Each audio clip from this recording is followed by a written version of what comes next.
여러분 안녕하십니까. 아침의 매일 경제 시간입니다. 저는 이상훈입니다. 오늘부터요 제주를 시작으로 장마권에 들어갑니다. 장마 전선이 북상하는 시기는 아직은 정확하지 않은데요. 그 전까지는 당분간 전국 대부분 지역에서 덥고 습한, 한마디로 말씀드리면 후텁지근한 날씨가 이어질 전망입니다. 여러 가지 가습기 이런 거 좀 준비하실 때가 된 것 같습니다. 자, 그럼 일면 기사부터 바로 출발하겠습니다. 자, 가습기라고 잘못 말씀드렸네요. 제습기입니다. 제습기. 네. 일면 기사 설명해 드리겠습니다. 평균의 함정에 빠졌다. 평균의 함정이요. 영재를 못 길러내는 한국 교육 현실, 이렇게 지적을 하고 있는데요. 영재 숫자를 보면은요, 10년 사이 30% 이상 줄어들었다는 거예요. 그렇다면요, 우리나라 교육 또는 선발 과정에 뭐가 문제가 있는 거 아닌가, 이런 거죠. 4차 산업혁명, 두뇌 강국 적신호 걸렸다. 평균만 보고 특정 분야의 특출난 영재들을 파악하거나 길러내지 못하고 있다. 이런 지적을 하고 있습니다. 다음은 동아일보 확인해 보겠습니다. 자, 이쪽에 있습니다. 자, 정치권 주말 동안 이 이슈 가지고 굉장히 대립을 심하게 했습니다. 월북 발표 난색 표하자 담당 교체에 강행했다. 이런 얘기가 나왔습니다. 지금요. 관계자들 공무원 피살 중간 발표, 인천 해경 그리고 중부청이 난색 그리고 본청이 맡았다. 중간에 뭔가 복잡한 사연들이 있었다. 이렇게 짐작이 되는 대목입니다. 이런 가운데 여야는 맞섰죠. 자, 여당에서는요. 세월의 때와 달리 진실을 봉인한다. 지금 민주당 그때하고 다른데요. 그러자 야당은 북한의 굴복 이렇게 몰아가려는 신색깔론 펴고 있다. 그러면서 반발하고 있는 상황입니다. 이번엔 한겨레 확인해 보겠습니다. 자, 유류세 인하폭 37%로 확대. 지금까지는 30% 정도였거든요. 기름값 잡힐지는 의문이다. 자, 휘발유 리터당 57원, 경유는 38원. 그런데 이미 휘발유건 경유건 2,000원 훌쩍 넘어갔죠. 자, 이 정도 하락하는 게 얼마나 체감 효과를 줄 것인가. 이런 거에 대해서는 아직 모르겠다는 거죠. 그리고 7월부터 추가 절감 효과 기대된다. 이런 가운데 전기 가스 요금 인상은 최소화하겠다. 물론 여기도 인상을 해야 된다는 압력이 있지만 이것까지 많이 올리면 부담이다. 이렇게 정부가 판단하고 있습니다. 마지막으로 국민일보 보시죠. 자산의 역습이다. 주식, 부동산, 코인 줄줄이 하락. 시간을 1년 전으로 돌려보면요, 당시에 주식시장 굉장히 많은 분들이 관심을 기울였고 투자를 시작한 분도 있어요. 그리고 부동산 역시 여전히 올랐고요. 코인 고공행진이었습니다. 그러나 1년이 지난 지금 다 폭락 조짐으로 가는 거 아니에요. 이겁니다. 자, 안전자산으로 통하던 서울 아파트마저 약세로 돌아섰다. 그리고 비트코인은 18,000달러대로 떨어졌다. 한 70% 이상 지금 가격이 빠졌다고 나오죠. 그리고요, 영끌족 이자 부담까지 겹치면서 이중고에 시달리고 있다. 이런 내용입니다. 1년 전과는 완전히 다른 상황으로 가 있습니다. 자, 지금까지 일면기사 짚어봤고요. 오늘도 뉴스의 의미 깊숙하게 짚어주시기 위해 네 분 자리하셨습니다. 한 분씩 소개해드리겠습니다. 자, 먼저 화면 가장 맨 왼쪽에 앉아 계십니다. 윤경호 MBN 논설위원 자리하고 계시고요. 그 옆에는요, 신경민 전 국회의원 나와 계십니다. 그리고 세 번째 자리에는 홍석준 국민의힘 의원 나와 계십니다. 마지막으로 최경철 매일신문 편집위원 자리하고 계십니다. 자, 네 분 안녕하세요.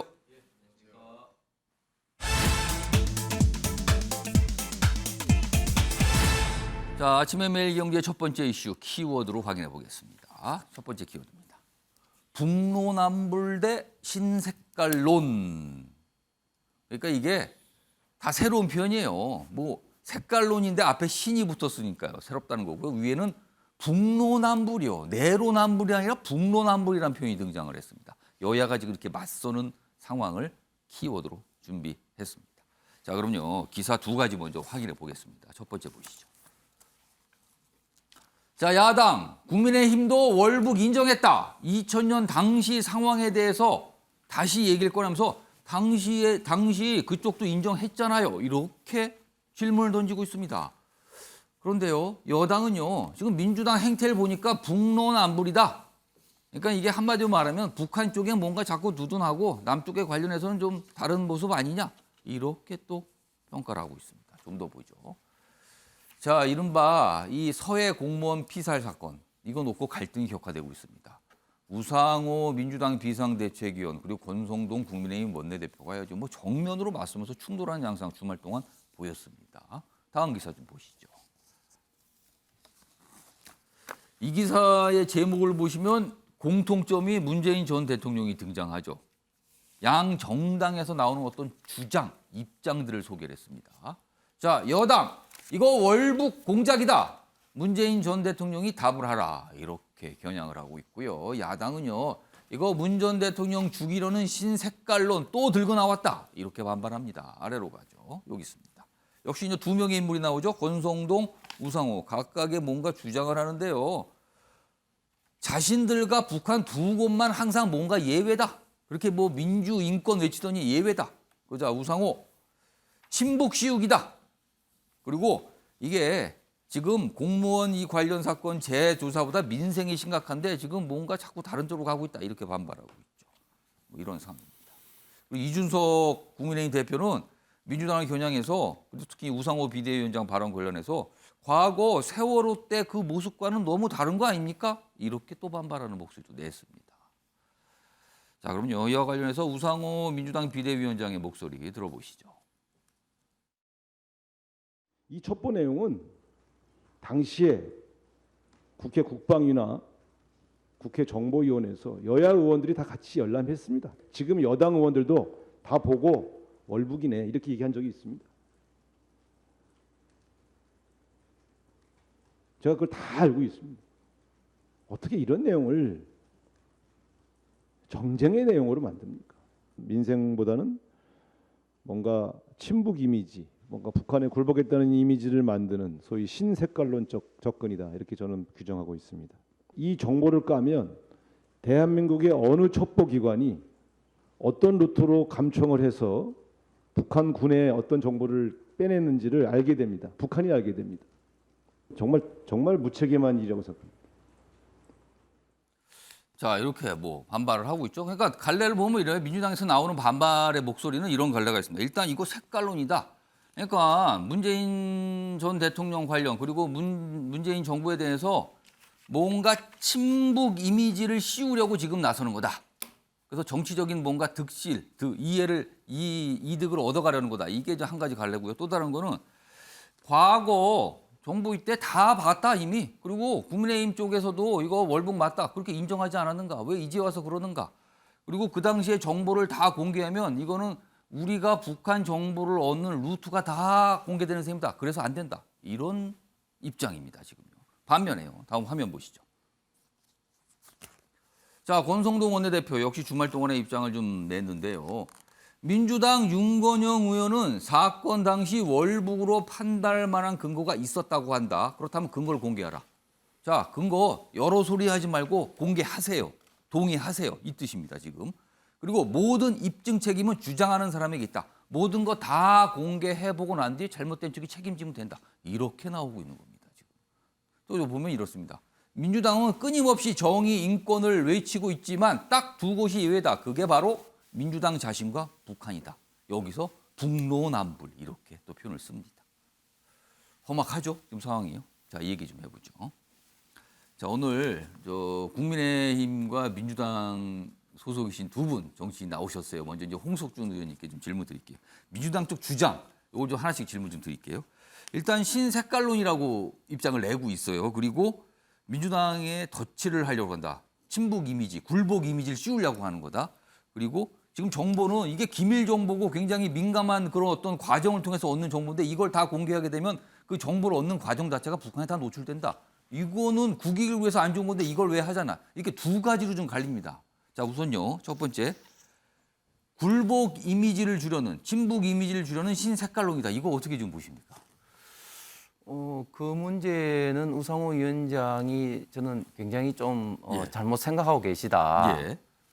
조금 전에 나왔습니다만 당시에 국민의힘에서도 월북을 인정했다. 그거는 완전히 사실과 다르고요. 그 당시에 정보위원이었던 하태경 의원도 지금 주장하고 있지만 그때 당시는 열람을 한 것이 아니고 예.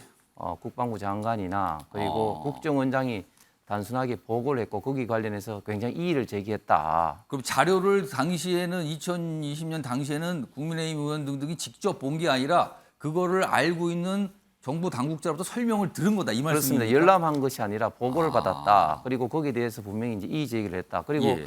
저 자신도 유가족들하고 수차례 이제 면담을 이제 했습니다. 예. 유가족들 이야기도 월북을 할 하등의 이유가 없다. 예. 바로 직전까지 그 아드님하고 SNS를 한다든지 그리고 지금 밝혀지고 있습니다만은 월북의 주요 근거로 뭐 도박 빚이 많다 하는데 그 도박 빚도 굉장히 지금 이제 과장되게 예. 한 두세 배 과장되게 이제 했다는 것이 지금 드러나고 있고 그리고 또한 분명한 것은 월북을 한다면은 나름대로 좀 준비를 해야 되는데 예. 뭐 어떤 항상 그 평상복으로 아. 단지 이제 그 업 지도원이시기 때문에 구명조끼만 입고 있는 그 상태로만 이제 있었다. 예. 그다음에 더 중요한 것은 월북을 한다면 북한이 이를 악용 내지는 이용을 해야 됩니다. 아. 예를 들면 저도 이제 군대에 있을 때 군대에 있는 한 분이 이제 월북을 해서 그분이 이제 대남 방송에서 이제 남한에 있던 생활을 비판하고 굉장히 이제 선전선동에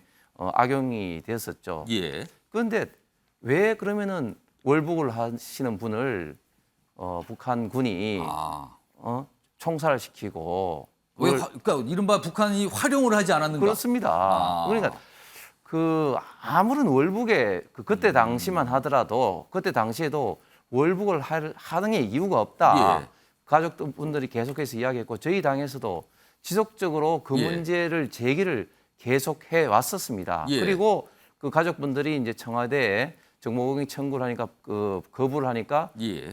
법원에 이제 소송을 제기했고 1심에서 법원에서도 공개해라. 그렇습니다. 이렇게 이제 결정낸 것을 이제 문재인 정부에서 이제 항소를 한 건데 저희 당에서는 그리고 지금 윤석열 정부에서는 당연히 해야 될 것을 지금 현재 하고 있을 뿐인 것이죠. 그리고 지금 우상호 비대위원장이 이제 정보 자산 이제 노출 우려를 그렇습니다. 이야기하는데 이게 뭐 과정이 다 노출되면 향후에 뭐 이른바 이제 슈민트 이런 게 다 무너질 우려가 있다. 이 얘기를 꺼냈어요. 이건 정말 말이 더더구나 이제 말이 안 되는 것이요. 이게 감청이라는 것이 예. 어떻게 그 휴민트에서 이루어집니까? 결국은 이제 기관에 의해서 대부분 감청이 이제 이루어지는 것이죠. 그리고 설사 그런 문제가 혹시라도 우려가 있다면은 예. 그런 어떤 정보의 구체적인 출처만 배제하고 그 감청 내용만 공개를 하면 됩니다. 내용만 보면 되지 왜 그 예. 출처까지 문제를 삼는가? 그러니까 그런 어떤 우려는 제가 볼 때는 말도 안 되는 그런 우려라고 생각을 합니다. 자, 일단 우상호 비대위원장의 어떤 어제 입장 발표 그거에 대해서 이제 홍석준 의원께서 이제 국민의힘 입장에서 뭔가 좀 반박하는 이런 말씀을 좀 해주셨어요. 그러니까 이렇게 맞서고 있는 상황이에요 지금요. 기사 하나 좀 더 이어가 보죠. 다음 기사 보겠습니다. 자, 해경 윗선 월북 판단 브리핑 지시했다. 일선에서 난색을 보이자 본통에서 맡았다. 그러니까 이게 지금 인용되는 말로 누군가 이렇게 얘기를 한 거를 제목에 싣고 있거든요. 자, 그렇다면 뭔가 2020년 당시 며칠 사이에 이제 뭔가 이렇게 브리핑 내용이 조금씩 달라졌거든요. 여기 이제 우여곡절이 있었다고 짐작이 되는 대목들입니다, 지금요. 여기 보면 자진월북 근거 부족 이유로 당시 서장 그리고 중부 해경청 발표를 꺼렸다. 그런데 그 이후에 뭐 어떤 일이 있었고 브리핑이 됐고 근데 이제 브리핑과 수사 맡았던 간부들이 그 위에 승진을 했다. 뭐 이런 거는 좀 더 이제 확인이 좀 필요할 것 같아요. 그리고 해경 쪽의 입장이 오늘 아마 좀 더 필요해 보입니다. 지금 이 기사와 관련해서는요. 그리고 일부에서는 당시 청와대 얘기를 해요. 뭐 지침하면서 그러나 또 다른 관계자들은 그런 일 없다 또 부인하는 상황이고 요것도 뭔가 좀 사실관계가 아직 명확하지가 않아요. 자, 그런 가운데 일단 이런 기사가 나오고 이제 어떤 논란이 시작된 게 사실은 어떻게 보면 해경의 발표였거든요. 당시 상황을 좀 보죠. 여기 있습니다. 2020년 9월인데요. 일단 1차, 2차, 3차에 걸쳐서 뭔가 브리핑이 이루어지는데 이렇습니다. 1차는 9월 24일입니다. 이때 이렇게 돼요. 자진 월북의 가능성을 배제할 수 없다. 그러니까 이건 좀 신중한 입장이죠. 할 수도 있고 안 할 수도 있고 아직까지는 뭐 배제 못하지만 좀 보겠다 이런 뜻이 돼요. 그런데 며칠이 지난 뒤에는 종합해 볼 때 실종자가 자진 월북한 것으로 판단한다. 이쪽은 월북이 이제 기정사실화 되는 상황이죠. 그런데요, 2년이 흐른 최근 됐죠. 얼마 전입니다. 다시 해경이 월북 의도를 인정할 만한 증거를 발견하지 못했다. 이렇게 입장이 달라지는 겁니다. 지금요. 이 상황입니다. 자, 이번에는요. 신경민 전 의원님, 이제 민주당 소속이니까요. 여러 가지 이제 뭐 당내 분위기도 있고 어제 우상호 비대위원님 입장 들어보셨는데 일단 북로 남북이다. 이 비판을 지금 국민의힘이 강하게 하고 있어요. 그러니까 인권, 정의 이런 거 외치는데 이것도 사실 인권 문제일 수 있는데 북한과 그다음 민주당 자신에 대해서만 좀 다르게 항상 판단한다. 그러면서 이렇게 비판하거든요. 이거 어떻게 좀 들으셨어요? 그 당시 상황을 우리가 좀 복귀해 볼 예. 필요가 있습니다. 그 당시가 코로나가 굉장히 심했을 때고 북한은 전 세계적인 현상에 대해서 예외적으로 청정국가를 선언한 상황이었고요. 그래서 북한, 그러니까 자기들의 표현을 빌리면 공화국의 영공 영해 영토에 들어오는 모든 물체와 사람을 차단하라. 불법으로 접근할 시에는 어떤 조치를 취해도 예. 좋다라고 하는 방침을 공공연하게 했을 때거든요. 근데 이 서해 공무원이 월북을 했는지 실적 표류를 했는지는 사실 아무도 모르죠. 예. 그러나 이럴 가능성이 있습니다. 그 코로나 상황과 그런 공화국의 예. 명령을 두면 그 두 개의 경계상에서 애매한 부분이 있는 거예요. 가령 실적 표류를 했는데 대부분의 실적 표류의 경우에는 남이나 북이나 의사를 확인한 뒤에는 원위치를 시키는 것이 지금까지 상당히 오래된 관행이었습니다. 그런데 예. 지금 이 코로나 상황을 거기에 대입해서 보면은 접근하는 사람이었단 말이에요. 물체도 안 되는 거고 사람은 더더구나 안 되는 예. 상황에서 이분이 만약에 실적 표류했다고 그러면은 이거 상황이 심상치가 않구나. 이런 심상치 않은 상황에서는 이 사람들이 무슨 조치를 취할지 모르겠다는 안전과 생명의 위협을 느꼈을 수 있을 겁니다. 그러면은 살기 위해서 위장으로 월북 의사 표시를 했을 가능성도 배제할 수는 없습니다. 그렇죠. 여러 가지 뭐 가능성은 아직 두 모릅니다만. 가지 월북과 실적 표류의 그 두 가지 중에 애매한 부분이 있을 수가 있는 예. 거죠. 그것을 보강하는 것 중에 하나는 상당히 오랜 시간 동안 5-6시간 동안 구조도 하지 않고 무슨 조치를 취하지도 않고 물속에 그냥 방치했다는 거 아닙니까? 그것이 그의 방증이라고 볼 수 있는 거죠. 예. 그러니까 일선 중대 대대에서부터 시작을 해서 최상급 군대 기관까지 상급 예. 기관까지 조치를 취하지 못한 겁니다. 굉장히 오랜 시간 동안에. 근데 그런 시간 동안에 이분이 굉장히 신변에 예. 안전에 생명에 위협을 느꼈을 수가 있기 때문에 위장 월북 의사를 밝혔을 가능성을 배제할 수는 없다고 봅니다. 그런 게 뭔가 파악이 돼서 그런다. 그럼 또 한 가지 갈래는요. 당시 우리 군당군의 정부가 소극적이었다. 이미 그게 파악이 꽤 시간이 흘렀는데 좀 소극적이다. 그렇죠. 이런 지적이 이게 있거든요. 이제 그 다음 얘기를 제가 하려고 그러는 건데 예. 일선 부대에서부터 최상급 부대까지 여러 가지 통신 교류가 있었을 것이고 예. 이 통신 교류 중에 우리 정보 첩보기관이 체크한 게 있을 거예요. 근데 그걸 지금 다 깐다고 그러면은 예. 그것은 굉장한 우리 정보 자산의 노출입니다. 이것은 어떻게 보면은 우리의 정보 수집 능력을 송두리째 북한한테 보여주는 것이고 예. 북한이 아니 이것까지 들었단 말이야 내지는 이것을 어떻게 들었지라는 문제가 생길 수가 있기 때문에 이것을 송두리째 깐다는 것은 예. 뭐 우리 그냥 집안 곳간 내지는 뭐 뒷간까지 다 보여주는 겁니다. 그래서 이렇게 가는 것은 저는 맞지 않다고 봅니다. 그런데 예. 생명의 소중함은 예. 있거든요. 그러니까 이걸 그럼 어떻게 처리해야 될 것이냐는 굉장히 어려운 문제가 여기 있기 때문에 예. 이렇게 정쟁으로 간다 그러는 게 과연 맞느냐. 저는 그거에 대해서 매우 회의적입니다. 신경민 씨는 이렇게 추가로 하나 더 질문 좀 드릴게요. 지금 저 국민의힘에서 특히 이준석 대표가 지적을 하고 있는 건데 지금 민주당의 모습을 보면 세월호 참사 당시에 보였던 민주당의 모습과는 너무나 다르다 지금.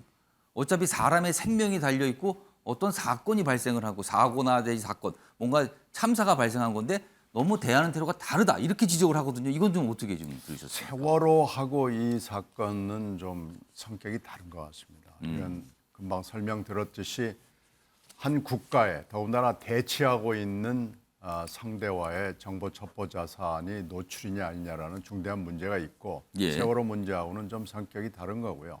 가령 이 문제를 저렇게 아무 책임 없이 무책임하게 막 서로 까발리기로 가는 것은 정치권이 그 여든 야든 해야 될 일이 아니고요.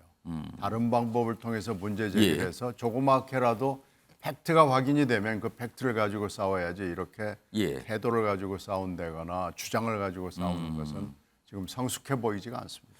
자, 일단 두 분의 말씀, 각각 이제 민주당에 소속되시고 그다음에 국민의힘에 소속되신 두 분 말씀 들었는데 이런 쟁점이 점점 좁혀지고 있죠.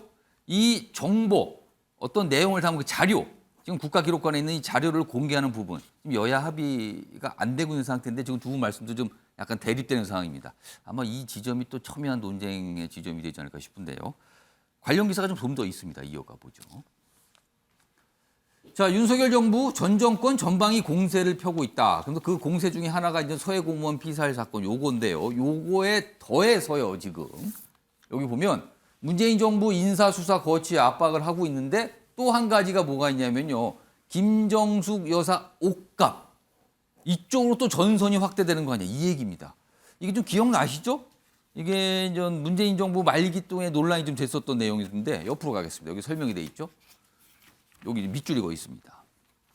자, 지금 대통령실은 최근 서해 공무원 피살 사건처럼 전 정부의 정보 공개 청구 항소 사건 목록을 살피고 있다. 그러니까 어떤 정보 공개 청구를 국민들이 하거든요. 근데 그거에 대해서 문재인 정부 때 보면은 몇 가지 사안에 대해서 공개할 수 없다. 소송이 제기가 되죠. 그래서 1심에서 뭐 공개하라 했는데도 항소를 해서 불복을 하는 사항이 있었어요. 그거를 어떤 게 더 있는지 알아보겠다는 거예요. 그런데요. 지금 김정숙 여사의 옷값을 둘러싼 비서실 특별활동비 이거 역시 여기에 해당되거든요. 근데 이거를 살펴보겠다라고 밝힌 겁니다. 자, 그렇다면 이게 어떻게 되는 건가 이거죠. 최영철 편집위원. 이거 전선이 확대되는 겁니까 여기까지?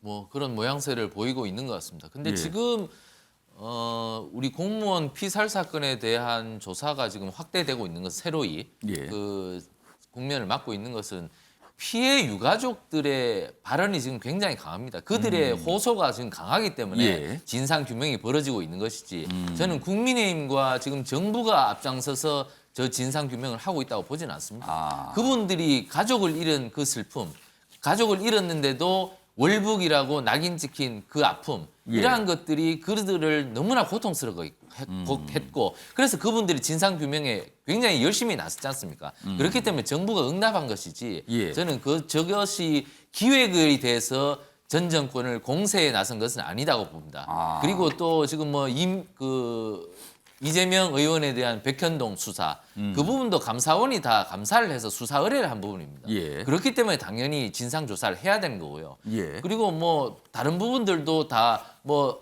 산업부 블랙리스트도 대법원에 판례가 있습니다. 환경부 장관에 대해서 그 환경부 산하의 공공기관에 대해서 블랙리스트를 만들어서 다 쫓아낸 부분을 예. 대법원이 징역 2년의 실형을 선고했습니다. 그렇기 때문에 판례가 있기 때문에 검찰이 산업부 블랙리스트 사건도 수사를 아니할 수가 없습니다. 예. 그렇기 때문에 저는 이것을 뭐 전 정권에 대한 전방위 공세라고 보기에는 힘들고요. 그러나 그 김정숙 여사의 옷값 부분에 대해서는 예. 저는 이것은 법치와 정치에 대해서 조금 정무적으로 판단해야 될 필요가 있다. 아. 이것은 정말 정치 보복으로 비춰질 필요가 있기 때문에 예. 저는 이 부분에 대해서는 윤석열 정부가 조금 정무적으로 판단해야 될 필요가 있지 정부적 않을까. 판단한다는 걸 좀 신중해서 요거는 지금 서해 공무원 피살 사건 이것처럼 이렇게 불거지면 안 된다는 말씀인가요? 그렇습니다. 그 부분에 대해서는 권력의 절제가 조금 필요한 거 아닌가. 문재인 정부가 들어서자마자 박근혜 정부의 캐비넷까지 다 뒤집었거든요. 예. 그런데 그 결과가 사실 없었습니다. 캐비넷 뒤지고 했던 부분들은. 그 부분에 대해서 문재인 정부가 절제하지 못했던 부분들이 부메랑이 돼서 지금 돌아오고 있는 부분이 굉장히 많습니다. 저는 윤석열 정부도 법과 원칙에 대해서 갖고 수사를 해야 될 부분은 하지만 그러나 너무 심한 정치보복으로 비춰질 부분에 대해서는 권력이 어느 정도의 절제가 필요하지 않나. 저는 이 부분은 조금 유념해 둘 필요가 있다고 생각합니다. 유교 의원님, 이 김정숙 여사 옷값 관련된 이 특활비 정보 이것까지 만약에 공개하자 이렇게 뭐 대통령실 입장에 나오고 여당에 나온다면 이거 민주당이 당연히 반발할 텐데 이거는 조금 더 다른 상황의 어떤 갈등 아닙니까? 그렇게 되면은 뭐 굉장히 거칠어질 것 같은데요. 갈등이 아니라 김정수 여사 옷값을 만약에 뒤지자고 나온다면 지금 최경철 의원이 잘 정리했는데요. 예. 그건 정말 전 정권 챙피주기, 그건 정치 보복 이런 지탄을 피하기 어렵겠죠. 근데 지금 국민의힘 내부나 보수 진영에서 이거 보자 이렇게 의견 나오지 않을까요? 뭐 나올 수도 있겠죠. 그러나 예. 이미 저건 법원의 행정법원의 시민단체가 제기한 문제에 대해서 행정법원이 1심에서 공개해라라고 일부 공개해라라고 했잖아요. 그렇습니다. 그러나 당시에 청와대 대통령실 문재인 대통령 주변 모셨던 보좌진 쪽에서 국가안보라는 얘기를 했지만 하여튼 특활비를 공개하는 거는 부적절하다라고 해서 예. 일단 거절 내지는 뭐 이렇게 그렇죠. 안 하기로 한 거죠. 봉합을 한 거 아닙니까? 그리고 이제 그 항소를 한 거예요. 그런데 지금 상황에서 같은 대통령실이라고 해서 아. 전임 정부의 담당자들의 일을 지금 대통령실에서 그럼 우리가 그걸 항소를 포기하겠다. 아. 그런 법적인 절차 때문에 이게 그러면 공개에 들어가야 된다라고 결정이 된다면 이것도 또 법적인 어떤 이 정말 정무적인 판단은 다 배제된 거다. 그런 점에서 저는 이것까지 공개 확대되는 거는 예. 정말 아까 최경철 의원이 절제 내지는 자제라는 표현을 했는데 그건 너무 많이 나가는 거고요. 너무 많이 나가다 보면 반드시 역풍이 옵니다. 저는 이번 이 서해 공무원 사건 이게 도대체 왜 누구를 위해서냐라는 의문을 한번 가져봤어요. 예. 맞습니다. 최경철 의원 얘기처럼 유족들이 있기 때문에 유족들의 문제제기 예. 있습니다. 그러니까 뭐 진행이 된다면 그건 일리가 있습니다. 그러나 NLL 과거에 노무현 대통령 남북 정상회담 때 이러이러한 얘기를 했다라고 2012년 대통령 선거를 하면서 당시 김무성 대표였나요? 의원이었나요? 뭐 찌라시 나중에는 찌라시에 내가 인용했다라고 얘기해 버렸잖아요. 예. 그 NLL 포기 얘기를 결국은 어떻게 했어요? 나중에 NLL 대화록 유출 검찰이 수사까지 했지 않습니까? 예. 그 유출의 혐의를 받았던 당사자가 지금 NSC 국가안보회의에 아마 1차장을 맡고 있는 김태호 전 비서관일 거예요. 예. 나중에 뭐예요? 검찰이 실컷 파보니 공소시효도 이미 다 임박했고 또 하나는 정황은 있는데 증거가 불충분하기 때문에 기소하지 않겠다라고 하고 말았는데 예. 남는 게 뭐가 있었습니까? 아까 신경민 의원께서 지적하셨듯이 대북 관련 여러 가지 것들이 다 노출이 돼 버렸잖아요. 그러니까 북한과의 관계도 예. 뭐 국가 간의 관계다 아니면 우리 내부의 문제다 뭐 여러 가지 관점이 있습니다만 정상에 나눈 얘기가 이렇게 정쟁 때문에 까발려져 버렸다. 예. 다른 뭐 여러 가지 휴민트나 아니면 감청 자료 이런 것들이 이번에 또 까발려져 버린다. 그러면 오히려 잃는 게 더 많아지는 거 아닌가. 예. 이 NLL 대화록 유출 때 예. 이것이 반면교사가 될 수는 없을까. 그런 생각을 한번 해봅니다. 그래서 상당히 거친 대립이 지금 이 정치권에서 벌어지고 있는 겁니다. 지금요. 그리고 대통령실도 여기에 좀 뭐 관련이 돼 있는 셈이 됐죠.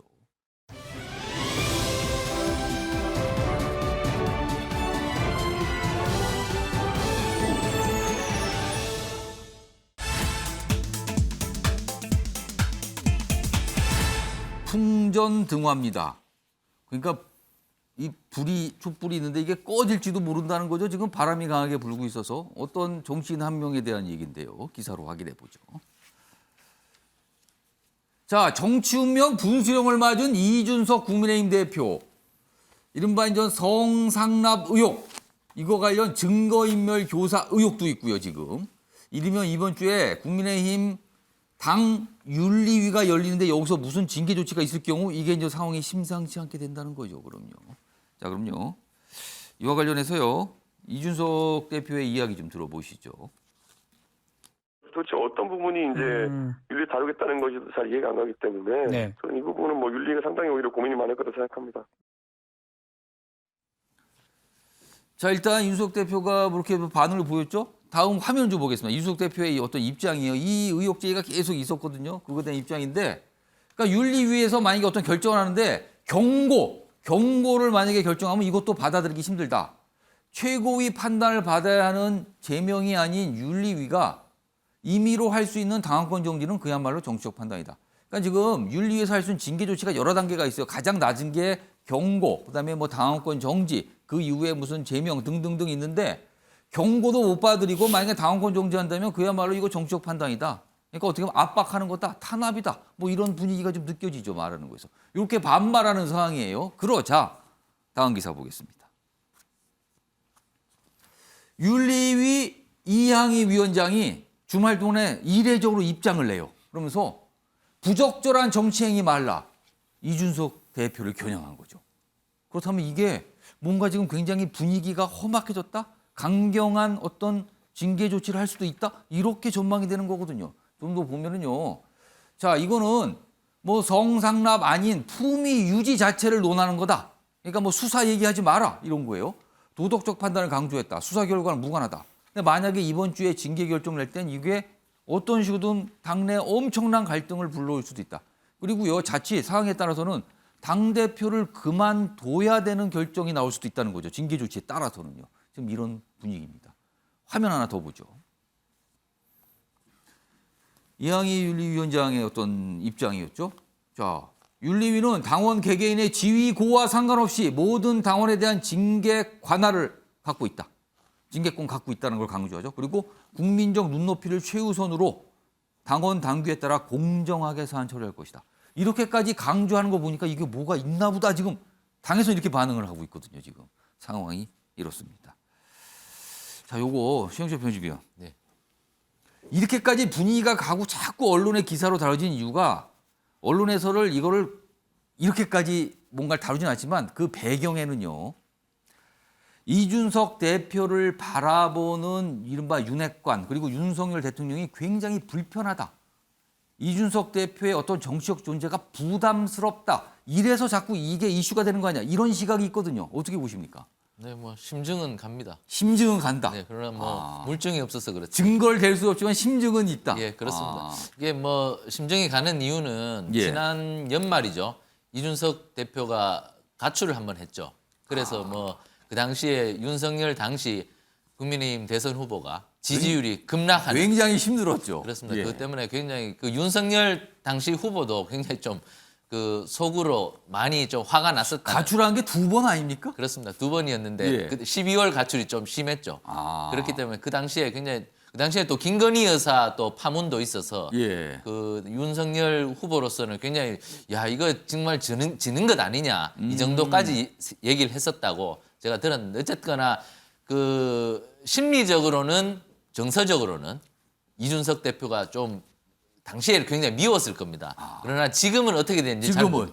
모르겠지만 그러나 사람이란 것이 한번 깎아먹은 신뢰를 회복하기는 굉장히 어렵습니다.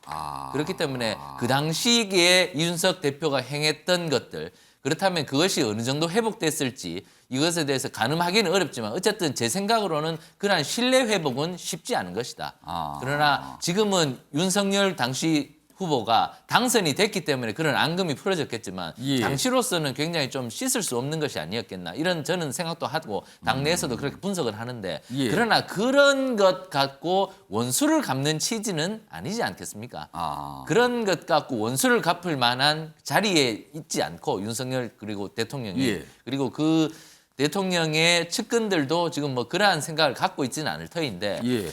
그러나 여러 가지 케이스를 봤을 때 예를 들어 국민의힘의 김병욱 의원이 예. 성추행 의혹을 어느 유튜브 방송이 제기했을 때 즉각 탈당이 이루어졌습니다. 그렇습니다. 그것도 본인의 의사와 별로 상관없이 예. 당에서 그냥 나가라. 넌 나갈 수밖에 없다. 예. 그래서 탈당이 이루어질 만큼 윤리적으로 요즘 눈높이가 굉장히 높습니다. 그렇습니다. 의혹만 받아도 너는 안 된다. 예. 당에 있어서는 안 된다는 것이거든요. 그러나 이준석 대표가 그런 잣대로 본다면 종전의 잣대를 엄격하게 한다면 윤석 대표는 어떻게 될지 그 부분은 종전의 잣대도 보고 윤리위가 좀 더 세밀히 살펴보지 않겠느냐. 그러나 윤핵관이 이준석 대표가 미워서 이런 일이 이루어진다고는 뭐 그런 심정은 있지만 결국에는 절차대로 이루어지지 않겠나 하는 것이 많은 당원들의 만약에 생각입니다. 윤리위가 못 빠르면 이번 주에 열린다는 얘기가 나오거든요. 네. 만약에 경고, 가장 낮은 게 경고거든요. 경고 조치를 할 경우에는 엄격하게 말하면 당대표 지위하고는 영향이 없지만 당내에서 굉장한 반발이 있을 거 아닙니까? 이거 어떻게 되는 겁니까, 그러면은? 일단 뭐 경고만 받아도 도덕적으로는 굉장히 당 대표로서는 징계가 들어간 거거든요, 그러면은. 그렇습니다. 치명타를 받게 되는 것이죠. 그렇기 때문에 향후의 정치적 운명은 이준석 대표에게 굉장히 어려운 지경에 빠질 수밖에 없다. 그러나 당 대표를 물러날 가능성은 저는 아마 없을 거라고 생각합니다. 이준석 대표가 반박하면서 또 계속 자리를 유지한다. 그렇습니다. 당이 더 시끄러워지겠죠. 그렇다면 그것은 또 이준석 대표가 손해고 예. 당에도 큰 부담이기 때문에 이준석 대표가 어떤 징계가 나오든 현명하게 처신하고 당의 미래를 위해서 당 대표로서 현명한 행동이 필요하다고 생각합니다. 만약에 경고보다 높은 예를 들어 당원권 정지가 나오면 당원권이 정지되면 당대표도 당연히 못하게 되는 거거든요. 이것도 굉장히 심각한 상황으로 가게 되는 저는 거죠. 당원권 정지까지 나와버리면 당내의 풍파가 너무 심각해지기 때문에 그 정도까지 수위가 올라가지는 않을 거라고 생각합니다. 윤리도 고민을 하겠다는 그렇습니다. 거군요. 당도 생각하고 이준석 대표에게도 일정 부분 타격을 줄 수 있는 적정 부분의 접합점을 찾지 않겠느냐. 윤리에 현명한 처신이 있지 않겠나 생각합니다. 신경미 전 의원님, 지금 똑같은 질문 제가 아까 또 드릴게요. 그러면 지금 사실은 당내에서 주류라고 할 수 있는 윤핵관들이 보는 이준석 대표의 위치는 좀 불편하다. 이게 심증은 있다, 증거는 없다. 이건데 어떻게 생각하세요? 좀 옆에서 보시기는. 글쎄요, 뭐 물증을 내놓으라고 그러면 내놓을 수는 없지만 예. 여의도 돌아다니는 얘기를 종합해 보면은 5월 달에도 심지어 징계를 하려고 그랬다는 거 아니겠어요? 지금 현재는 품위유지 위반, 그 증거인멸 무모학 의혹에 대한 품위유지 위반이 예. 징계위에 올라간 일종의 이유거든요. 그러니까 그것만 가지고 또 징계를 할 수 있다고 징계위는 보는 거고요. 지금 뭐 이양희 위원장을 흔드는 것도 뭐 굉장히 많고요. 징계위를 자체를 놓고도 여러 가지 있는데 예. 징계위원장이 입장문을 내는 건 뭐 매우 이례적인 그렇습니다. 일이고 전례가 별로 없죠. 주말에 그 입장이 나왔단 말이에요. 반박을 하는 그렇게 입장문이 따지고 있어요. 보면 지금 뭐 6월 2일 날 징계 일정을 잡았다가 그날 무산이 되고 또 25일 갔다 27일 갔다가 이제는 또 언제 이번 주라고 그렇습니다. 당겨진 거 아니겠어요? 그러니까 빠르게 이루어질수록 이 대표에게는 불리하겠죠. 이렇게 따져 보면은 징계가 이루어질 것 같아요. 지금 이양희 위원장이나 다른 위원들의 여러 가지 그 태도들을 종합해 보면 징계가 이루어져야 된다는 쪽으로 결론을 내가고 있기 때문에 예. 징계는 이루어지겠죠. 그러나 이제 문제는 징계 수위겠죠. 그래서 징계 수위가 첫 단계나 두 번째까지 가지 않을 거라고 지금 최 의원이 얘기를 하시는데 서로 두 번째까지 갈 가능성으로 간다고 하더라도 예. 이 대표는 버티지 않냐 이렇게 생각합니다. 자, 지금 뭐 이준석 대표 관련된 내용 얘기해 보는데요. 지금요, 오늘 사실 잠깐 다른 소식을 좀 전해드리죠. 오늘요, 누리호 발사. 이게 한 차례 지금 연기됐잖아요. 날씨 문제, 여러 가지 기술적 문제 때문에. 요번에 오늘 누리호가 다시 발사를 위해서 이동을 시작한 날이거든요. 오전 7시 20분부터 이동을 시작해서 지금 가고 있는데, 물론 지금 현장 화면이 좀 나오고 있는데 약간 좀 부옇죠. 잘 보이진 않습니다만 지금 뭔가 작업이 이루어지고 있는 상황이에요. 그쪽에 날씨가 좀 흐려서 비는 오지 않지만 날씨가 흐린 상황인데 오전 7시 20분부터 이 누리호가 발사대로 이송을 시작을 했어요. 지금쯤이면 발사대에 도착할 시간인데 아직 확인은 안 되고 있거든요. 지금 저런 모습입니다. 그리고 예정대로라면 오전 중에 기립을 하고요. 오후에 발사를 위한 여러 가지 작업을 마친 뒤에 내일 발사가 이루어질 예정인데 일단은 이것도 기상상을 좀 봐야 되거든요. 특히나 지금 오늘부터 장마가 시작이 돼서 제주부터 장마가 시작이 되는 거거든요. 그래서 지금 현장 보시면 구름이 좀 많이 꼈고요. 날씨 자체가 좀 흐립니다. 그래서 여러 가지 변수가 여전히 남아 있는데 일단 오늘 발사 준비를 한다는 것 그리고 일단 발사는 내일로 잡혀 있다는 겁니다. 일단 비는 안 오지만 날씨가 좀 흐린 상태라서 여러 가지 변수가 좀 남아 있습니다. 자, 이거 뭐 중간에서 소식 좀 전해드렸습니다. 오늘부터 아침부터 열심히 좀 움직이고 있는데 뭔가 날씨가 또 변수로 작용한다 이런 소식입니다. 자, 지금 이준석 대표 얘기를 하다 잠시 다른 소식 전해드렸는데 이어가 보죠. 기사 하나 더 있습니다. 보이시죠? 이번에는요 뭔가 다른 갈래의 전선입니다. 여기 보시면 정점식 최고위원 요 안에 대해서 굽히지 않고 있는 안철수는 왜 그럴까?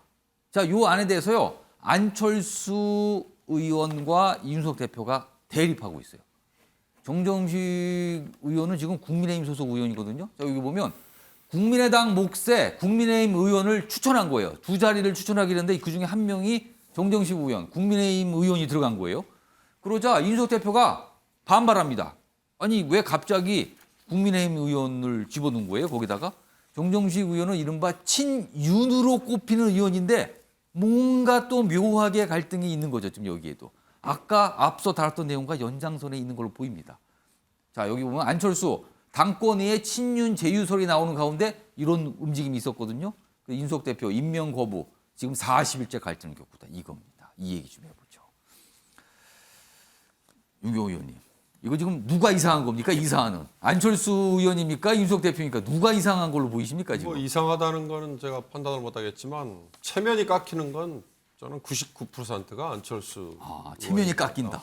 아니 얼마나 자기 주위에 사람이 없으면 당신 측근을 국민의당과 함께 일을 했던 당신 측근을 최고위원으로 추천하세요 그랬는데 국민의힘에 있는 그것도 친윤계라고 얘기하는 검찰 출신, 검사 출신의 의원을 추천해놓고 그렇습니다. 왜 내가 추천하는데 안 받아주느냐라고 얘기하는 이거는 저는 이 사태가 길어지면 길어질수록 안철수 의원이 얼마나 주변에 자기 사람이 관리- 없는가? 사람이 없는지 자기 관리 못했는지 이걸 오히려 더 강조하는 결과밖에 안 될 것 같다.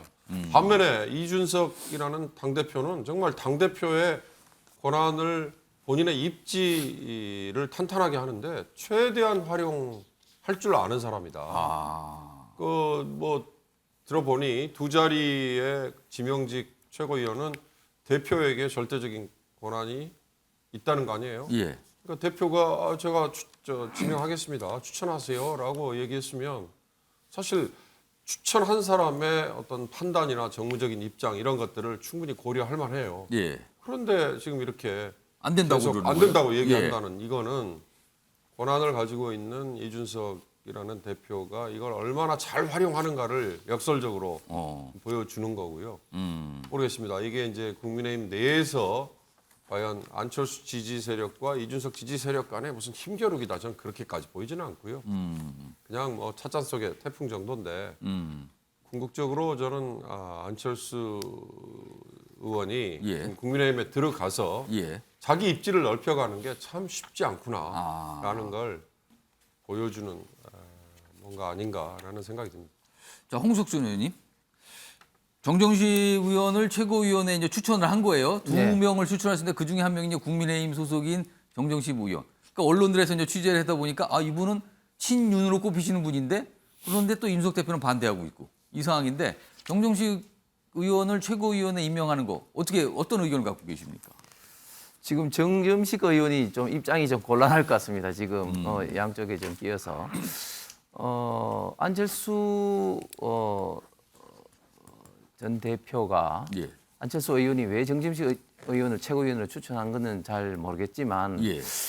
제가 볼 때도 어차피 이제 합당을 하면서 이제 두 자리를 이제 국민의당 조건이었어요, 몫으로 그게. 예. 했는데 뭐 당연히 이제 국민의당 소속으로 이제 올 줄 알았는데 한 분만 이제 서울 시당위원장 하시는 예. 분을 하셨고 한 분은 이제 정점식 의원으로 하셨는데 일단 이준석 대표의 있던 문제 제기 즉 예. 이제 국민의당 이제 후보로 추천해라고 이야기한 것은 뭐 일리 있는 이야기입니다만은 또 어떻게 보면 또 누구를 추천하든지 간에 그거는 뭐 또 안철수 전 대표, 안철수 의원의 또 어떤 그렇게 볼 수도 권한이니까 있고. 예.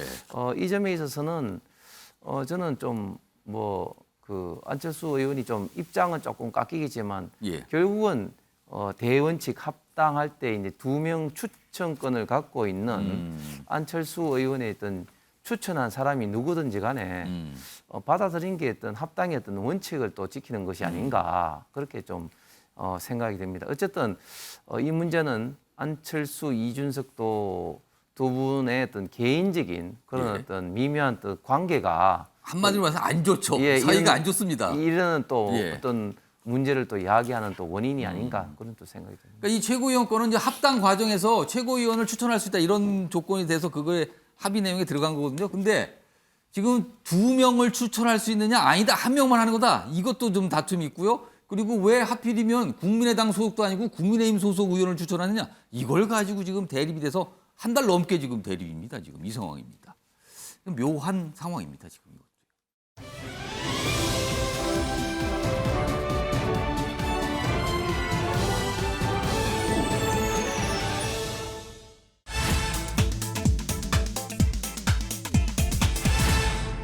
키워드는 몸풀기입니다. 몸을 푼다. 뭔가 뛰기 위한 준비를 하고 있다는 거죠. 지금요. 기사로 보죠.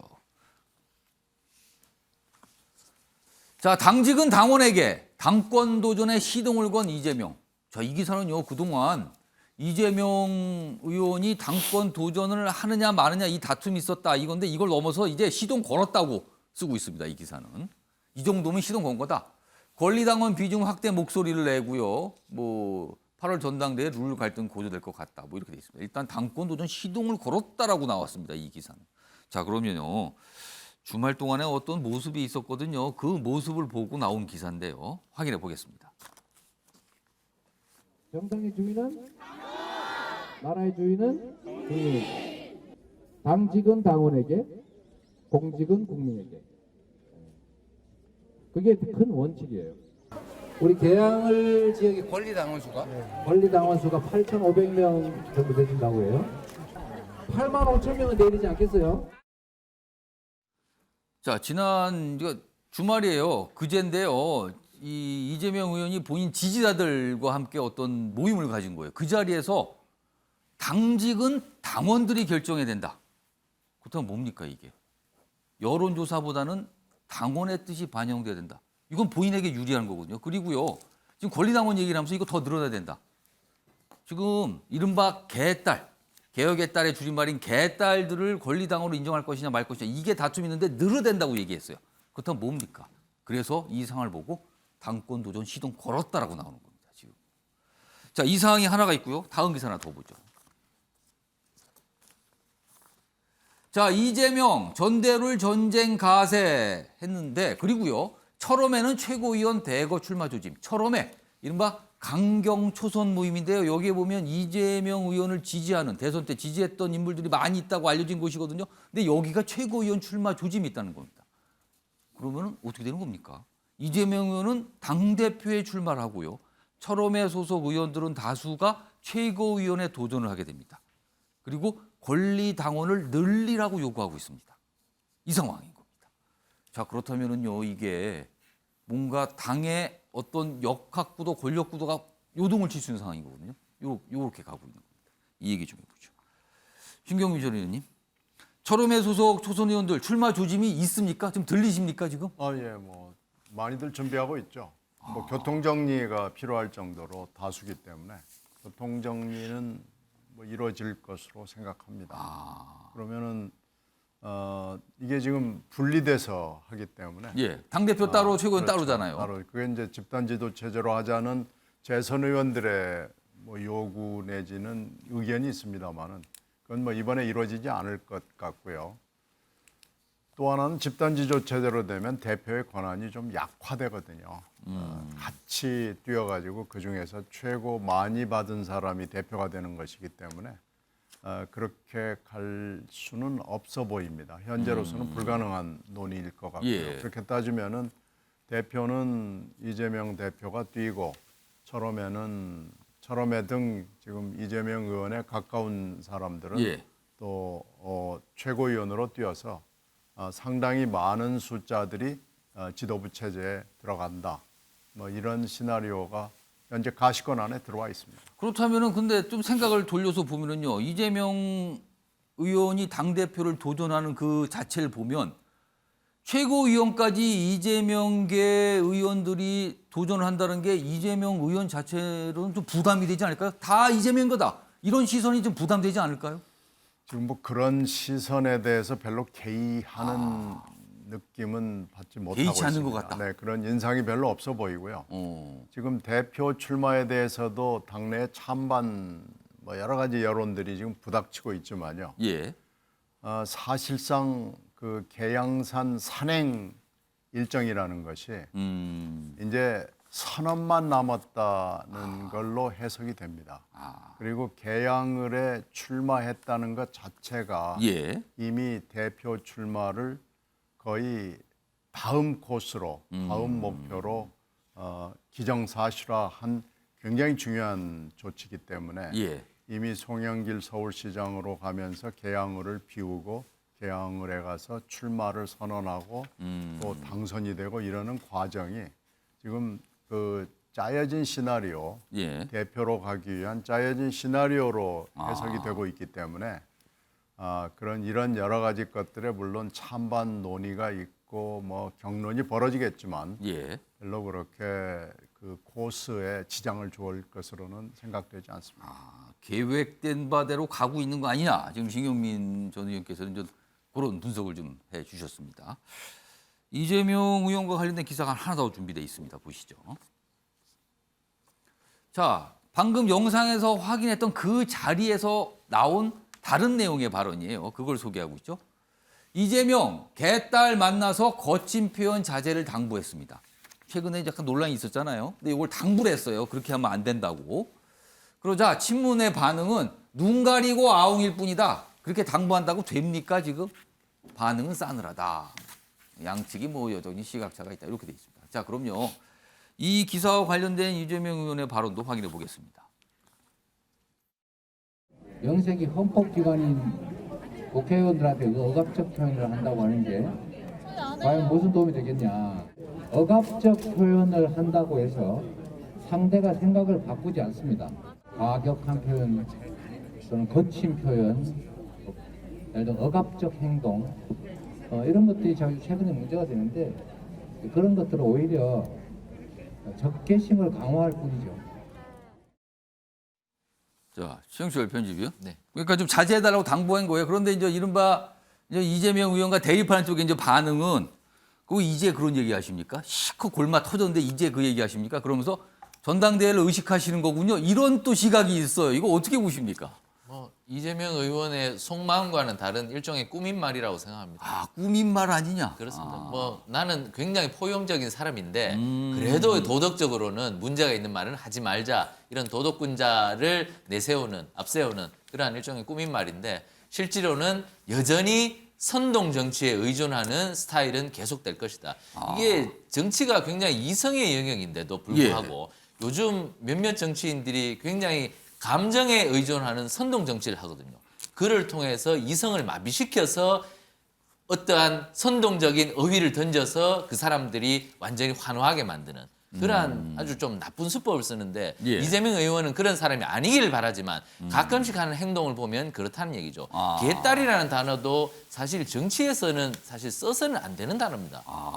사전에도 없는 은어 같은 어휘를 쓰면서 사람들의 마음을 어떻게 움직여 보겠다는 것은 그것은 굉장히 선동 정치입니다. 그것은 결국에는 정당이 가야 할 방향과는 다르게 가는 거죠. 예. 정당은 정책을 지향해야 하는데 결국 저렇게 간다면 모든 사람들이 몇 마디 말에 선동해서 뒤따라가는 그러한 추종 정치를 할 수밖에 없는 것인데 저는 이재명 의원이 정말 당대표를 하고 앞으로 큰 정치인이 되겠다면 예. 나 이제부터 개딸 안 쓰겠다. 이 말부터 없애자. 이런 표현 쓰지 않겠다. 그렇습니다. 그러한 그 큰 다짐이 필요하지 않을까. 저런 거친 표현 자제합시다. 이런 말은 너무 약한 표현이 아닐까. 저는 이재명 의원께서 당대표 그리고 앞으로 대선까지 노리실 건데 큰 정치인이 되시기 위해서는 선동 정치에서 벗어나고 팬덤에서 벗어나는 그러한 사람이 돼야지 제대로 정치에 성공하지. 계속 저기에 얽매여 간다면 저는 실패밖에 남은 것이 없으리라고 봅니다.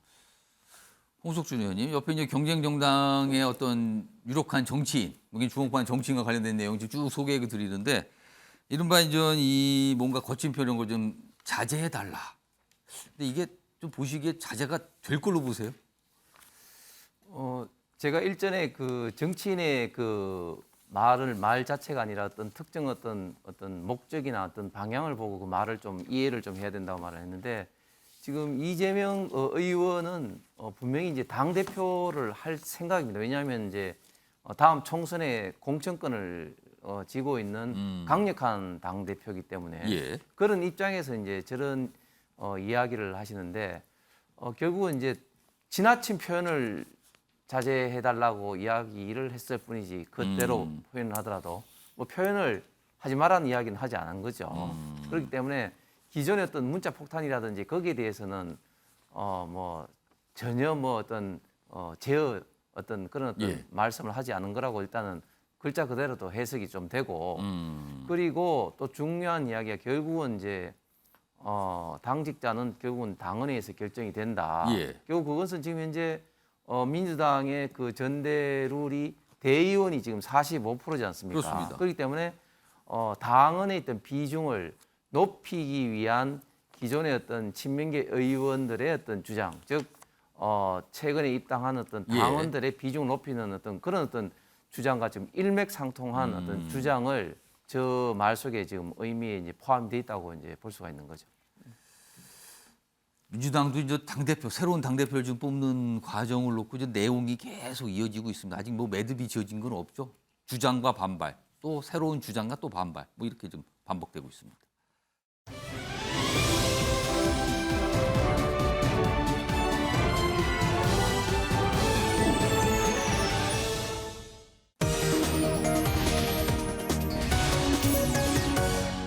오늘 경제브리핑 주제는요. 최근에 우리가 직접 겪고 있는 여러 가지 경제 상황들 좀 묶었습니다. 몇 가지 현상들입니다. 먼저 이제 첫 번째 기사 보시죠. 자, 유가가 6% 급락했다. R의 공포가 수면 위로 올라왔다. R, 리세션. 그러니까는 경기 침체예요. 자, 그런데요. 최근에 보면 유가 너무 뛴다 이런 거 아니었습니까? 그런데 지난 17일 기준으로 보면은요. 유가가 하락했다는 거예요. 뭔가 조짐이. 물론 여기 보면 이 17일 뉴욕 상업거래소에서 서부 텍사스산 원유 기준으로 이 가격을 보면 전날보다 6% 상당히 많이 내린 거거든요. 그럼 이게 무슨 뜻인가? 그동안은 물가가 너무 올라 걱정을 했는데 이제는 경기 침체로 가나 보다 하는 상황에 더해서 뭔가 유가가 내려가는 모습이 잠깐 보였다는 거죠. 자, 보겠습니다. 우크라이나 전쟁 등으로 7주 연속 올랐던 유가가 큰 폭으로 꺾였는데 이게 경기 침체를 나타내는 신호 아니냐 이렇게 해석이 되는 겁니다. 자, 이 얘기 좀 해보죠. 윤경호 의원님, 이 유가 하락을 주목한 이유가 뭡니까 지금 이게요? 지금까지는 공급 측면에 예. 물가 오름세만 걱정을 했죠. 아, 그러니까 이 석유 원유를 생산하는 쪽에 뭔가 차질이 빚고 유통이 차질이 빚었다. 그래서 그렇습니다. 오른다. 거기에 뭐 우크라이나 전쟁이 뭐 가세됐고요. 예. 유가뿐만 아니었죠. 뭐 밀값, 뭐 하다못해 뭐 식용유값까지 그렇습니다. 모두 다 수급의 차질, 공급 측면에서 생기는 물가 오름세 이걸 걱정했잖아요. 그래서 실제로 미국이 소비자 물가가 41년 만에 최고치. 우리도 한국도 12년 뭐 운운할 정도로 그렇습니다. 소비자 물가 최고치였지 않습니까? 예. 그래서 어떻게 했느냐? 공급 측면의 조절, 금리를 올리는 걸로 대응을 했어요. 그래서 미국이 자이언트 스텝이라고 얘기하는 한꺼번에 0.75%포인트의 금리를 올려버렸더니 그 0.75%포인트가 어떤 의미가 있느냐. 지금 미국의 금리 수준이 한 해 0.75%예요. 그러니까 그만큼으로 올려버렸으니까 이게 자이언트 스텝이라고 얘기를 했어요. 예. 그래서 실물 경제 시장이 엄청나게 타격을 받았죠. 예. 그러면 돈을 풀었던 게 이제 좀 조여지나 보다 했는데 예. 더 무서운 게 미리 움직여 버렸다. 저는 조선일보가 이 지점을 참 잘 잡았다는 생각을 하는데요. 예. 유가가 갑자기 급락을 했다는 얘기는 이 공급 측면에서의 물가 오름세 이것만을 걱정할 때가 아니라 지금 수요, 소비가 같이 죽어버리는 게 아예 기름을 덜 쏘는 거 아니냐, 덜 사용하는 거 아니냐. 그게 같이 겹쳐서 와버릴 수도 있다. 이걸 선물 거래소나 현물 거래소, 특히 원유 거래소는 상당히 선행하거든요. 그러니까 지금 가장 걱정인 건 성장은 정체되고 물가는 계속 오르는 흔히 말하는 스태그플레이션이지 예. 않습니까? 근데 그보다 더 걱정스러운 거는 경기가 침체되거나 후퇴하는 거예요. 그게 이제 리세션 R이라는 건데 예. 이 경기 침체나 후퇴가 2분기 내지는 3분기 이런 식으로 계속 이어진다면 계속해서 물가 오름세를 잡기 위해서 금리를 올리는 거 못하는 거죠. 이렇게 되면 총체적인 어떻게 보면 경제에 이 스텝이 꼬이게 되는 겁니다. 그러니까 퍼펙트 스톰이라는 표현을 예. 쓴단 말이죠. 우리 그런 경험 몇 번 했죠. 98년에 예. 외환위기 때문에 겪었고요. 2008년에 글로벌 금융위기 때문에도 겪었지 않습니까? 자, 코로나 때문에 최근 한 2년 동안에도 전례 없는 경험을 했는데 이때는 각국이 예외 없이 돈을 다 푸는 걸로 대응을 했어요. 예. 돈을 풀었더니 경기가 그래도 조금 꿈틀거렸나 본데 그게 나중에 보니 엄청난 자산 가치의 폭등으로 올라가 버리지 예. 않습니까? 그게 지금 물가 오름세로 가버렸고. 예. 그러나 지금 정신을 차리고 보니 수요와 공급 양측에서 모두 물가의 자극 요인이 되고 있다. 예. 이렇다면 단순히 재정을 긴축을 하고 그다음에 금리를 끌어올리고 이것만으로 안 될 수도 있구나. 예. 결국 어떻게 보면 굉장히 빙하기를 감수할 수밖에 없구나라는 예. 경고일 수 있다. 뭐 모르겠습니다. 해법은 다음번에 말씀을 드려야 되겠지만 마땅한 해법은 지금 찾기가 참 어렵죠. 그러니까 지금까지 많은 나라도 그렇고 우리나라도 그렇고 물가가 너무 올라다 걱정이다. 이게 큰일 났다. 이게 더 타격을 준다 해서 물가 오르는 걸 잡으려고 애를 썼거든요. 근데 물가 오르는 원인이 아까도 방금 윤경호 의원께서 설명하셨지만 공급에 문제가 생긴 거예요. 그러니까 식용유를 공급하는데 차질, 밀가루도 차질, 기름도 차질. 그러니까 만들어내는 쪽에 차질이 있으니까 이걸 어떻게 좀 조절하면 되겠다 했는데 이번에는요. 아예 그걸 사용하는 쪽도 이제 덜 사용한다는 거죠. 그렇다면요. 소비가 줄고 투자가 줄면 경제는 나빠지는 겁니다.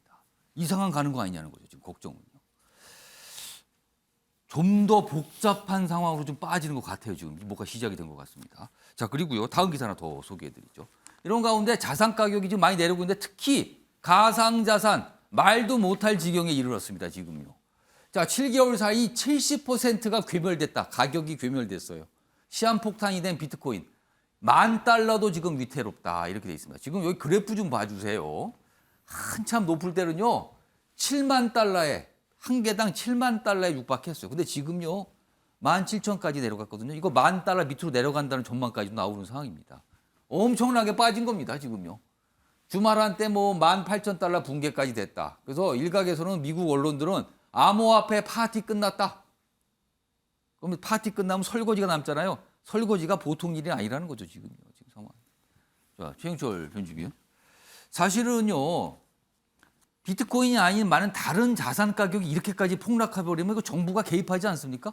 근데 이건 개입도 못하는 상황이죠. 그렇습니다. 이게 더 무서운 거 아니에요 지금? 그렇습니다. 지금 비트코인 가격이 많이 떨어졌다고 하지만 비트코인 말고 다른 가상화폐는 거의 껌값 밑으로 떨어져. 거의 사라질 지경인 거죠 그렇습니다. 지금. 거의 요즘 제가 아는 젊은 친구들이 저 부분에 대해서 굉장히 많은 투자를 했던데 지금 손실이 엄청나게 났습니다. 예. 제가 어떤 동네 슈퍼에 갔더니 요즘 젊은 애들이 뭐를 사러 안 온다고 그래요. 아, 왜 그럴까요? 그러니까 요즘 자산 가격 폭락으로 손해 본 사람이 엄청나게 많아서 유동인구가 확 줄었다고 슈퍼 주인이 얘기해요. 나가서 쓸 돈이 없는 그렇습니다. 거군요. 특히 젊은 층이 심하답니다. 저런 가상화폐에 투자했던 친구들이 저게 손실이 엄청나게 나면서 그만큼 씀씀이가 줄 수밖에 없고 그래서 리세션 공포가 계속 번지는 거죠. 그런데 제가 얼마 전에 문재인 정부 국무조정실장 했던 구윤철 장관 만나서 얘기했더니만 자기가 정책 처리할 때 가장 어려웠던 점이 가상화폐 그 정책을 만드는 것이 가장 어려웠다고 얘기하던데 서로 각 부처가 아무도 저걸 안 한다고 그러는 거예요. 저게 너무 어렵고 예. 규모 산정도 안 되고 그리고 피해가 한번 터지면 너무 크기 때문에 예. 각 부처가 줌으로 하기에는 너무 이게 위험하다. 더구나 이게 국제적인 자산이기 때문에 국내에서 정책을 쓰기가 너무 어렵다. 그 나라에 따라서는 이거를 자산으로 인정 못한다 이런 경우도 그렇습니다. 있잖아요. 저게 지금요. 화폐냐 또 자산이냐 이런 논란도 크고 어쨌든 그러나 저 부분이 많이 유통이 되고 있기 때문에 정책을 만들지 않을 수는 없거든요. 예. 저게 그런데 몇 개 부처로 될 건지 그러나 저는 저건 몇 개 부처로 되지 않을 거라고 생각합니다. 적어도 대통령실에서 관계부처 모두를 모아서 예. 저 정도의 정책을 만드는 것이 정말 시장에 제대로 된 좋은 신호를 주지 않을까 이렇게 조심스럽게 생각을 봅니다. 그러니까 이건 보면 나라별로 대안한테도 들리고요. 이게 전체로 보면 국제적인 리더십도 없어요. 이거에 대해서는요. 그래서 지금 굉장히 혼란 상황으로 빠지고 있는 지경입니다. 지금. 자, 다음은요. 바이든 미국 대통령 얘기가 오늘 사진과 함께 좀 꽤 많이 실려 있어요. 좀 소개해드리죠. 이게 무슨 장면인가요? 자전거인데 넘어진 장면이잖아요. 자, 79살 바이든 자전거 타다 꽈당. 괜찮냐는 질문에 줄넘기하다 깡충깡충.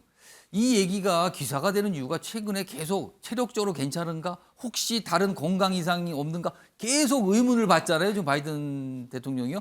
근데 이 장면까지 나왔던 거거든요. 그래서 기사로 다뤄지고 있는데 자, 그럼 영상으로 준비했습니다. 어떤 장면인지 보시죠.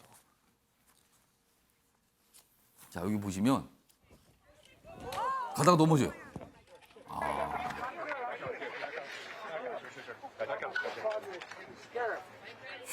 물론 넘어질 수도 있어요, 자전거를 타다가. 근데 바이든 대통령이 항상 건강에 대한 의문, 이게 있거든요. 혹시 괜찮은 건가? 그러니까 이게 또 주목을 받는 거죠. 그리고 이제 과거의 모습이죠. 이렇게 약간 발을 헛디는 모습. 여러 번 넘어지죠. 너무 빨리 걸어 올라다가 그러는 건가요? 아니면 정말 건강에 이상이 있어서 그런가요? 이 얘기가 끊임없이 나와요, 지금. 윤교 의원님, 이거 대통령의 건강 정말 중요한 건데 미국에서 계속 나옵니다. 그 자전거 타다 넘어진 걸 이렇게 주목하고 있어요, 지금요. 뭐 육체적인 건강 상당히 걱정이죠. 아마 제가 보기에는 판단의 문제 이걸로 혹시 공격을 혹시 정신적 건강이 뭐 뭔가 그런 약한 거 공격을 아닌가? 받는 게 더 심각할 아. 겁니다. 그리고 바이든 대통령은 본인의 나이를 의식해서였을 테지만 지난번 대선 캠페인 국면에 저는 딱 한 턴만 하겠습니다라는 얘기를 비친 적이 있죠. 아주 이례적인 거예요. 예. 그러니까 이제 그런 점에서 근데 문제는 바이든 대통령이 저렇게 근데 저런 장면만을 이렇게 부각시켜 가지고 보여주니까 저렇게 뛰면서 깡총깡총 뭐 뛰는 것 같은 저런 것까지 이제 다시 이제 아니다라는 걸 강조하려는 모습일 것 같은데요. 예. 글쎄 모르겠습니다. 지금 저는 바이든 대통령이 꼭 건강만이 아니어도 잠깐 말씀드리다 말았습니다만 경제가 저렇게 급감을 하게 되면 예. 아마 본인이 원치 않아도 4년 단위로 정권이 바뀔 수도 있을 겁니다. 이런 모습이 나오니까 이게 아마 또 미국 내에 또 정치권, 경쟁 정치인 정당들이 또 파고들면서 또 정쟁으로 삼고 뭐 그럴 가능성도 있어 보입니다, 지금요. 자, 아침의 매일경제 오늘은 여기서 마무리하겠습니다. 시청해주신 여러분 고맙습니다.